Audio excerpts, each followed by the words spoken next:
নাহমাদুহু ওয়া নুসাল্লি আলা রাসূলিহিল কারীম, আম্মা বা'দ। দেশ বিদেশ থেকে যারা আমার ভিডিও দেখছেন সকলকে অন্তরের অন্তঃস্থল থেকে মোবারকবাদ ও সালাম জানাই। আসসালামু আলাইকুম ওয়া রাহমাতুল্লাহি ওয়া বারাকাতুহু।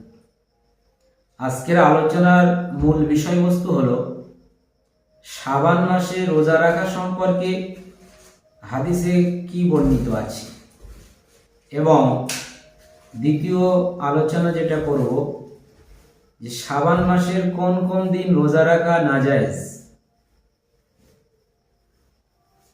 আমরা সকলেই অবগত আছি যে শাবান মাস হচ্ছে একটি মোবারক এবং বরকতপূর্ণ মাস, যে মাসটি রজব মাস এবং রমজান মাসের মধ্যবর্তী মাস। রাসূলুল্লাহ সাল্লাল্লাহু আলাইহি ওয়াসাল্লাম থেকে এই মাসের অনেক গুরুত্ব হাদিসের ভিতরে বর্ণিত আছে। আজকে রোজা সম্পর্কে আমি আলোচনা করতে গিয়ে হাদিসের ভিতরে গবেষণা করার মাধ্যমে শাবান মাসে রোজা রাখা সম্পর্কে দুটি সহিহ হাদিস আমি পেয়েছি। একটি সহিহ হাদিস বুখারী শরীফ হাদিস নম্বর 1969 এবং দ্বিতীয়টি মুসলিম শরীফের ভিতরে হাদিস নম্বর 2611। উভয় হাদিস কিন্তু সহিহ হাদিস।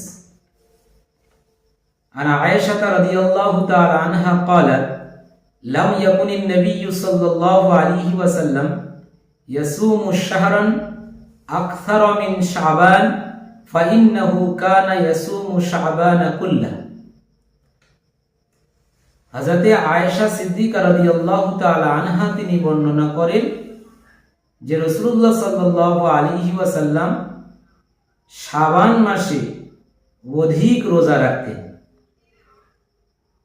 যেন তিনি পুরো শাবান মাসই রোজা রেখেছিলেন। রমজান মাসের পর সবথেকে বেশি রোজা আমার নবী পাক সাল্লাল্লাহু আলাইহি ওয়াসাল্লাম শাবান মাসে রেখেছিলেন, যেটি সহিহ বুখারীর হাদিস দ্বারায় এবং সহিহ মুসলিম শরীফের হাদিস দ্বারায় আমরা বুঝতে পেরেছি যে আয়েশা সিদ্দিকা রাদিয়াল্লাহু তাআলা আনহা তিনি বলছেন যে আল্লাহর নবী সাল্লাল্লাহু আলাইহি সাল্লাম শাবান মাসে অধিক রোজা রাখতেন, যেন মনে হতো তিনি পুরো শাবান মাসই যেন রোজা রেখেছিলেন। তো এই হাদিস থেকে স্পষ্ট হয়ে গেল যে শাবান মাসে বেশি বেশি রোজা রাখা এটা নবী পাকের সুন্নাত। নবী পাক সাল্লাল্লাহু আলাইহি ওয়াসাল্লামের আমল এটা ছিল যে নবী সাল্লাল্লাহু আলাইহি ওয়াসাল্লাম শাবান মাসের শুরুর দিকে বেশি রোজা রাখতেন, শেষের দিকে তুলনামূলকভাবে কম রোজা রাখতেন। এবারে আসুন শাবান মাসের কোন কোন তারিখে রোজা রাখা নিষিদ্ধ এ সম্পর্কে রাসূলুল্লাহ সাল্লাল্লাহু আলাইহি ওয়াসাল্লাম তিনি জানিয়েছেন। বুখারী শরীফের ভিতরে হাদিস নম্বর 1914 হাদিস বর্ণনা করছেন নবী পাকের বিশিষ্ট সাহাবী হযরত আবু হুরায়রা রাদিয়াল্লাহু তাআলা আনহু। তিনি বলেন, ক্বালা রাসূলুল্লাহ সাল্লাল্লাহু আলাইহি ওয়াসাল্লাম লা ইয়াতাকাদ্দামান্না আহাদুকুম রমাযানা বিসাওমি ইয়াওমিন আও ইয়াওমাইন, রাওয়াহুল বুখারী।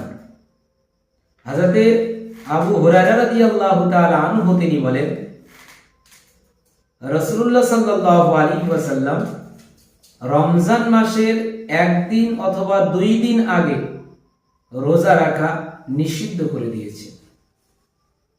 এই হাদিস থেকে আমরা বুঝতে পারলাম যে শাবান মাসের শেষের 2 দিন অর্থাৎ রমজান মাসের শুরুর আগের 2 দিন রোজা রাখা নিষিদ্ধ। অর্থাৎ আপনি শাবান মাসে বেশি বেশি রোজা রাখতে পারবেন, এটি হাদিস থেকে প্রমাণিত আছে, এটি সুন্নাত। কিন্তু 28 এবং 29 তারিখ এই তারিখে রোজা রাখা হাদিসের ভিতরে নিষিদ্ধ আছে। সেই জন্য আমরা যারা রোজা রাখব শাবান মাসের শেষ আর রমজান মাসের শুরু হওয়ার পূর্বের যে 2 দিন, এই 2 দিন আমরা কিন্তু রোজা রাখবো না। কারণ হাদিস থেকে এটা নিষিদ্ধ আছে। আল্লাহ রাব্বুল আলামিন আমাদের সকলকে বোঝার তৌফিক নসিব করেন। সকল বলি আমিন। ওয়া আখিরু দাওয়ানা আনিল হামদুলিল্লাহি রাব্বিল আলামিন।